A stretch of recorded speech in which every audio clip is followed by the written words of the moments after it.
I thought everything was perfect. I was Jake, 28 years old, married to Emma, and we were expecting our first child. It felt like our little family was starting, and I was determined to be the best husband and father. I'd seen my own father absent for most of my life, and I wanted to do everything right. My job in tech was demanding, but I was managing. I'd come home from the office, take care of the house, do the laundry, help with the meals, anything Emma needed. I wanted her to feel supported as she went through the ups and downs of pregnancy. I was ready to be the kind of father I never had. But as her pregnancy progressed, things began to change. Emma wasn't herself. At first, I chalked it up to hormones and the stress of carrying a baby. She became more withdrawn, distant. Whenever I tried to get close, to help, she pushed me away. If I offered to make her tea, she would snap that she didn't need it. If I tried to hug her, she stiffened and pulled away. At first, I was confused. Was I doing something wrong? Was she overwhelmed? I didn't know how to fix it. I kept trying to show her I was here for her, but the more I tried, the more distant she became. Her anger, too, grew. Little things would set her off. If I forgot to take out the trash, she'd yell. If I didn't pick up the right groceries, I was useless. Her words cut deep, but I kept my head down and worked harder. I thought I could fix it. I thought, if I did more, supported her more, it would all get better. But instead, I felt like I was crumbling under the pressure. My mind was exhausted from balancing work, the house, and Emma's increasing emotional demands. Every day, I felt less like a husband and more like an errand boy. Yet, I kept pushing, telling myself it was all worth it because in a few months, we'd have our baby. Little did I know, the real struggle was just beginning. The emotional distance grew, and I began questioning if I could hold everything together much longer. The months that followed Emma's emotional outbursts became an exhausting blur. I felt as though I was walking through thick fog, each step heavier than the last. I continued to work long hours, trying to support us financially while at the same time trying to be there for her emotionally. But with every passing day, Emma seemed further out of reach. Her demands became more unreasonable, her criticisms sharper. She began shutting me out of everything to do with the baby. The nursery? That was her domain now. Every time I suggested helping with a color scheme or buying furniture, she snapped at me to stay out of it. She'd say I wouldn't understand, or I didn't have any say in those decisions. The name? Well, that was off limits, too. When I asked if we could discuss possible names together, she gave me a cold, dismissive look and told me she had it covered. I was being sidelined, but I told myself to keep quiet and just get through it. But it wasn't just emotional distance anymore. Emma's behavior turned violent. If I forgot to take out the trash on a day she'd specifically told me, she'd start yelling. If I didn't cook dinner the way she wanted, she threw tantrums. At first, I tried to brush it off, thinking it was the stress of pregnancy, but as it escalated, so did my sense of helplessness. I felt like a stranger in my own house. No matter how hard I tried, nothing was good enough for her. She accused me of being useless, of not doing enough. I took on the role of both the primary breadwinner and the caregiver, but it was never enough. Then came the breaking point. I had always been there for her. I thought I would be there for the birth, supporting her through everything. But as the due date approached, Emma grew colder, more distant. I asked her what time I should be at the hospital when she went into labor, and she flatly told me that it would be better if I didn't come. My stomach dropped. I didn't know how to respond. How could she shut me out of something so important? How could she keep me from being there for the birth of our child? It wasn't until later that I found out just how deep her betrayal ran. While I was sitting at home, confused and heartbroken, I saw a social media post from Emma. She had posted a picture of our son, safely in her arms. The caption read, "Welcome to the world, little one. So grateful to have you in my life." I couldn't believe what I was seeing. The birth had happened, and I wasn't even there. I had been left out. And as I scrolled through the comments, I felt a wave of betrayal wash over me. It wasn't just about being denied the chance to be there for our son's birth. It was the fact that Emma had gone through with it all without even telling me. I had no involvement, no say, no connection. I was invisible to her. I felt powerless, defeated. Everything I had done for her, for our family, had been reduced to nothing. I was left standing there, unable to do anything, with no one to turn to.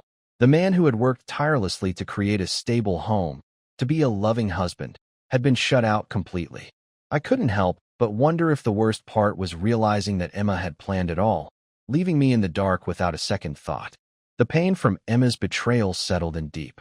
Each day that passed, it became clearer.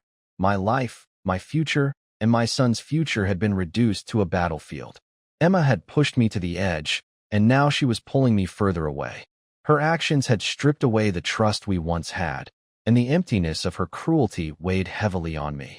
For the first time in months, I found a shred of clarity. I wasn't just broken, I was lost.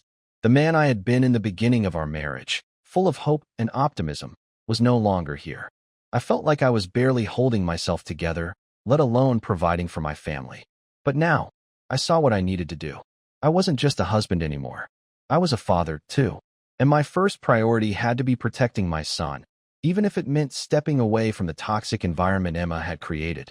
She'd made it clear that I wasn't needed in her life, and as much as it hurt, I had to face the reality that she wasn't the person I thought she was. I had to start protecting myself financially. I knew Emma, her temper, and her mind games would only escalate, and if I didn't act now, I would be left with nothing. So, I set up a separate bank account, pulled half of the shared finances, and made sure I had something for the future. The divorce was no longer an option, it was a necessity. The emotional abuse had gone on long enough. I needed to secure my rights, but I didn't have legal standing when it came to my son. I'd been under the assumption that marriage automatically gave me some authority. But I learned quickly that without being on the birth certificate or having legal documents, I was just another man in Emma's life, powerless to make decisions. I called a lawyer the next day. I wanted a paternity test, and I wasn't about to back down. I needed proof that this child was truly mine, that I hadn't been lied to from the start.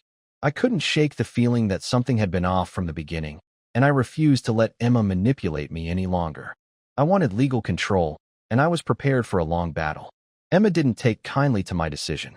She didn't like that I was making moves behind her back, taking control of the situation. But her passive-aggressive behavior continued. When I reached out to her about the paternity test, she brushed me off, telling me I was overreacting. If I tried to get too involved, she threatened to call the police. It was as if she had no regard for the reality of what she had done. But my resolve had hardened. The emotional manipulation, the gaslighting, the constant attempts to make me feel like I was worthless, it all stopped now. I had the backing of my family and the legal system. Emma was no longer in control. I was done with the games, done with the lies. I was choosing to move forward with my life, not for me, but for my son. I needed to ensure that he grew up in a home that was stable, loving, and free of the toxicity that Emma had so generously offered. And so, the divorce decision was made. The next step was clear: fight for my rights as a father and get out of this marriage once and for all. My emotional health and my future were no longer negotiable. It was time to fight back. It had been weeks since I had made the decision to proceed with the divorce, but it felt like an eternity. My emotions were a tangled mess: anger, hurt, betrayal, and an overwhelming sense of exhaustion. The weight of the situation had made everything feel so much heavier, like I was dragging myself through quicksand. I had thought I would feel some sense of peace after taking steps to protect myself, but the reality was far more complicated. Then, one evening, just when I thought I had gotten used to the silence between Emma and me, I received a message. It was from her. "Jake, please, can we talk? I know I've hurt you beyond words, but I need you to know how sorry I am. I can't go on like this. Please, let me explain." I was hesitant, torn between the part of me that wanted to hear her out and the part that knew deep down nothing would change. But curiosity won out. The truth, even if painful, was something I needed. I agreed to meet her. We chose a local park, a neutral place where we could sit down and talk.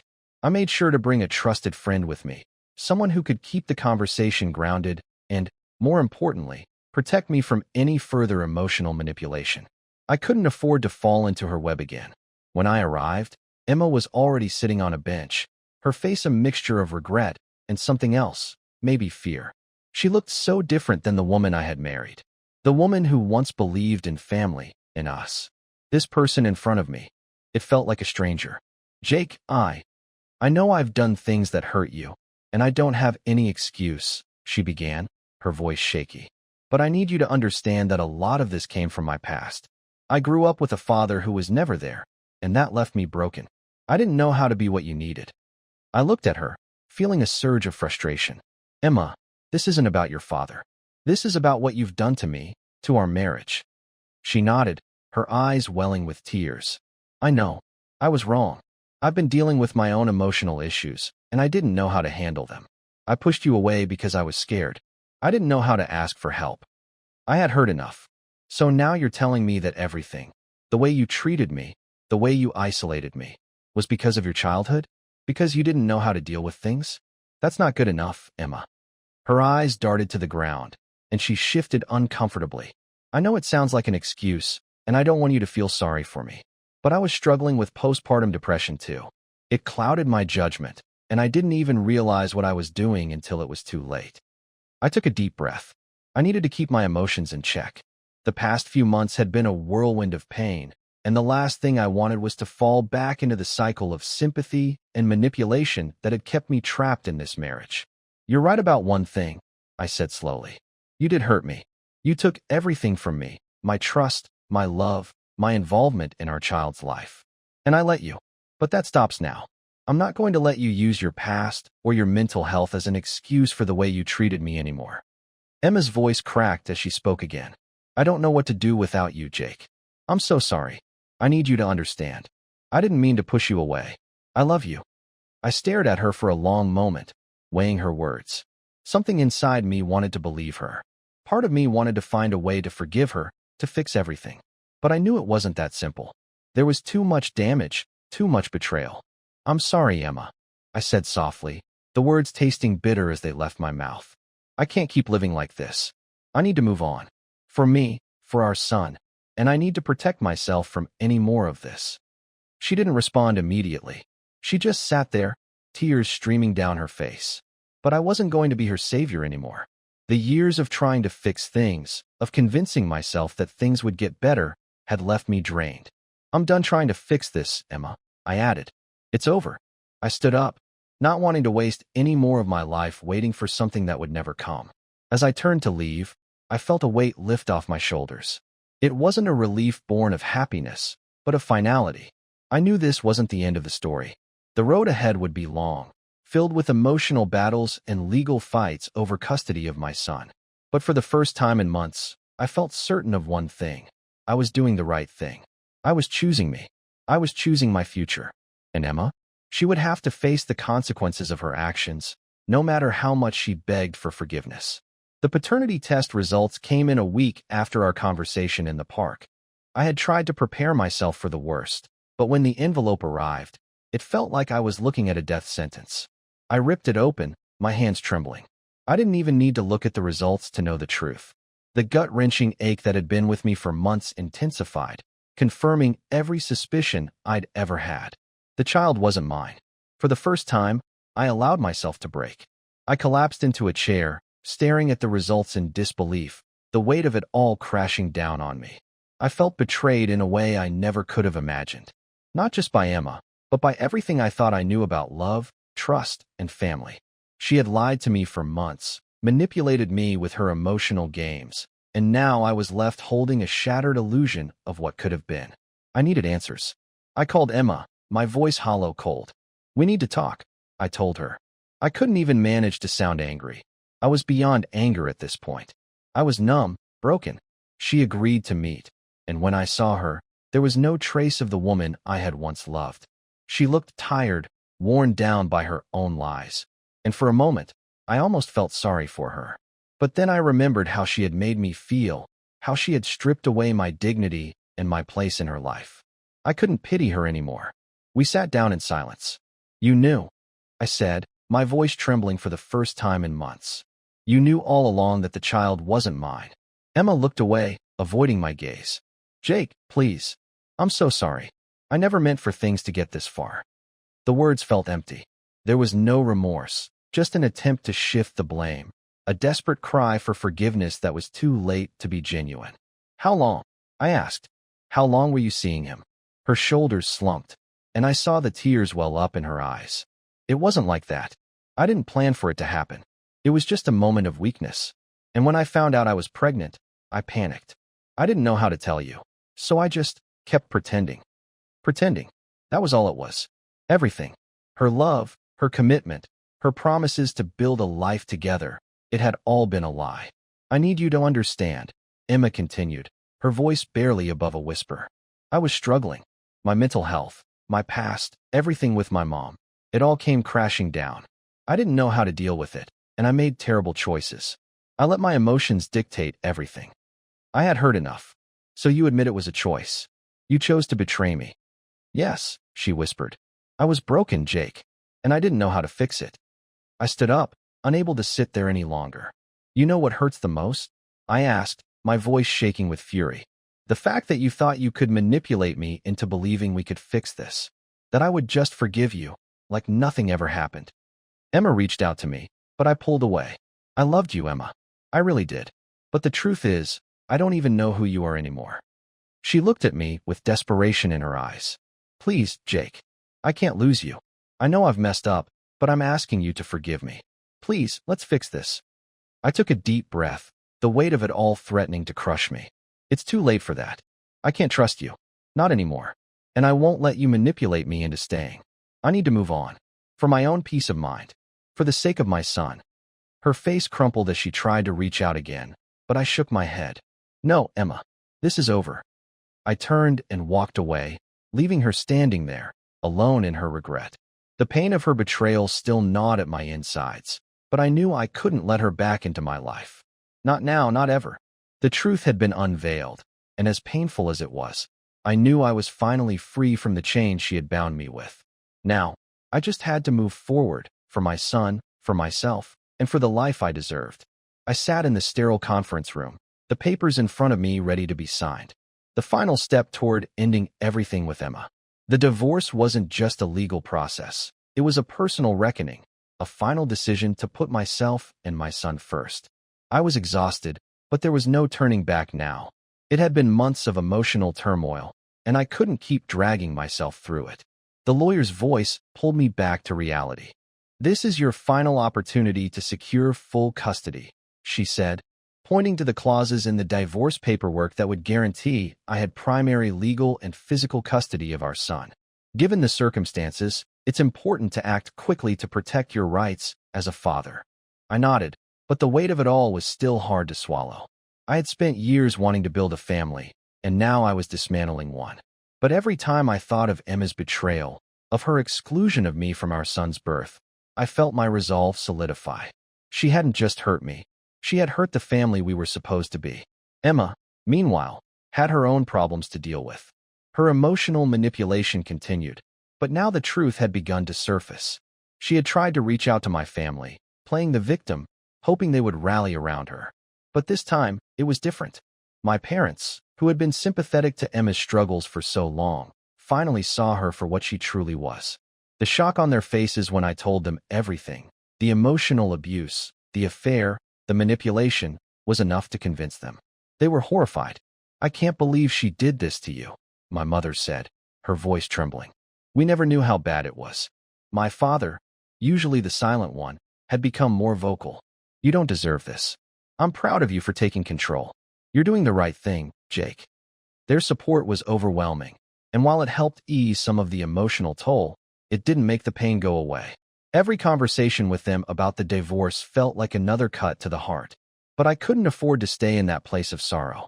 I had to focus on the future, not the past. The divorce proceedings were far from easy. There were moments when I wanted to just give up, when I felt like I couldn't take one more blow. But each time I thought about my son, about the life I wanted to give him, the life Emma had stripped away from me, I knew I had to keep going. I couldn't let her win. As the days passed, the reality of the divorce started to sink in. It wasn't just the end of my marriage. It was the end of the dreams I had for our family. But in its place, a new hope began to grow. A hope for my son. A hope that he could have a life free from the toxicity that had consumed mine. I was doing this not just for me, but for him. The thought of being able to raise him in a stable, loving home was the one thing that kept me moving forward.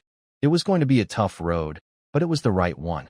And for the first time in a long time, I felt like I was making the right choice. Emma's behavior only made me more certain of my decision. She continued to try and manipulate me, threatening to involve the police if I reached out to her, accusing me of being a threat to our son. But I had no intention of backing down. I wasn't the villain in this story, she was. And no matter how many times she tried to twist the narrative, I knew the truth. I had to stay strong. For myself. For my son. And as the lawyer explained the next steps in the custody battle, I felt a sense of clarity wash over me. I was taking back control of my life, and there was nothing Emma could do to stop me. The emotional toll of it all weighed heavily on me, but each day, the sense of relief grew. I was walking away from a toxic marriage, one where my love and commitment had been taken for granted. And though the future was uncertain, one thing was clear. I was doing what was best for my son, and that was all that mattered. It wasn't easy, but I knew I was on the right path. And with my family by my side, I felt ready to face whatever came next. The ink on the divorce papers had barely dried, but it felt like the heaviest weight had been lifted off my shoulders. The months of turmoil, the emotional exhaustion, the heartache, it was all finally over. The journey to this point had been long and painful, but as I walked away from my marriage to Emma, I felt a strange sense of freedom. It wasn't happiness yet, not by a long shot, but it was a start. The battle for custody was still on the horizon, and the stakes couldn't have been higher. I had fought for the right to be a father, and now I was going to fight for my son's future. No more manipulations, no more emotional blackmail from Emma. I was determined to provide him with the stable, loving home that I had promised myself from the start. The legal battles, though exhausting, gave me a sense of purpose. Every time I met with my lawyer, I felt more and more like I was taking control of my life again. I wasn't just a man trapped in a toxic marriage anymore. I was a father fighting for his son. And no matter how messy the process became, I wouldn't let go of that. But the road ahead was long. The emotional toll of everything, the betrayal, the manipulation, the realization that the person I had once loved was a complete stranger, still lingered in the back of my mind. Every day felt like I was peeling away the layers of grief, slowly allowing myself to feel it all. But with each day, I became stronger. I realized that I could heal. I would heal. I focused on my career. I'd spent too many years distracted by a marriage that drained me, and now I needed to rebuild what I had neglected, my ambitions, my goals, and the person I had once been before I was swallowed up by the weight of Emma's emotional chaos. Slowly, I began to rediscover the things that made me happy. I threw myself into work, taking on projects that inspired me, reconnecting with friends I had lost touch with. For the first time in a long time, I was living for me. But it wasn't just work. I started to rebuild my relationship with my family. My parents, who had been so supportive throughout the divorce, continued to be my rock. They understood now, in a way they hadn't before, the extent of what I had been through. My mom, in particular, had expressed her regret for not seeing the signs earlier, but I reassured her that I didn't hold it against them. They were there for me now, and that was all that mattered. Still, the most important part of my life, my son, was always at the forefront of my mind. I was determined to give him the life he deserved, away from the toxicity of the past. Every time I held him, I promised myself that I would be the father he needed me to be. I would never allow anyone, least of all Emma, to manipulate or control him the way she had tried to do with me. The recovery wasn't easy. It was slow, but I wasn't in a rush anymore. I had been through the fire, and now I was building myself back up, piece by piece, brick by brick. I had learned the hard way that self-respect couldn't be earned from anyone but myself. I had given so much of myself to Emma, trying to fix something that was broken beyond repair. But now, for the first time, I was building something that I could control, my own happiness. I made a vow to myself. I would never allow anyone to manipulate me again. No one would ever have that kind of power over me. And in that moment, I knew I was finally free. I was starting fresh, building a new life for my son and me, one that was full of love, respect, and the promise of a brighter future. It wasn't going to be perfect. There would still be struggles ahead, custody battles, navigating single fatherhood, the slow process of healing. But I was ready. And as I looked at my son, sleeping peacefully in his crib, I knew this was just the beginning of something better, something real. I wasn't just moving forward. I was moving on. And for the first time in a long time, I had hope.